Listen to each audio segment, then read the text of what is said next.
আজকে হলো মহা অষ্টমী স্নানের বেলা। তাই ছোট্টবেলার মতন বুনু, আমি, বাবা, মা ৪ জনে মিলেই চলে গেছিলাম আমাদের একদম গ্রামের বাড়ির পাশেই সেই অষ্টমী স্নানের মেলায়।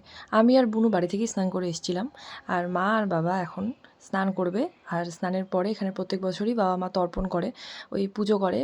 তো সেইটাই করছিল। আর এখানে দেখো এতগুলো কলা নিয়ে একটা ভাই বসে আছে বিক্রি করবে বলে। তো এর সাথে অনেকক্ষণ গল্প করলাম বসে বসে। তারপরে আমরা চলে আসলাম মন্দিরের সামনে। আর এখানে এতটা ভিড় দেখে তো বুঝতেই পারছো যে এখানে কত ভিড় হয়। আর ঠাকুর কিন্তু, আমাদের বলরাম ঠাকুর কিন্তু ভীষণ জাগ্রত। তো এখানে সবাই আমরা বাতাসা দিলাম। তারপরে চলে আসলাম আমরা অন্নপূর্ণা মায়ের মন্দিরে। সেখানে বাতাসা দিয়ে প্রণাম করে আমরা চলে গেলাম এখানে শিব ঠাকুরের কাছে। তো সেখানে প্রণাম করে তারপরে চলে আসলাম জিলিপি কিনে দই চিড়া খেতে। কারণ এখানে কিন্তু আজকের দিনে স্নানের পরে দই চিড়া খাওয়াটা একটা মোস্ট ইম্পর্ট্যান্ট একটা জিনিস, যেটা সবাই করে, আমরাও করেছিলাম সেদিন। তারপরে একটু মেলা ঘুরলাম।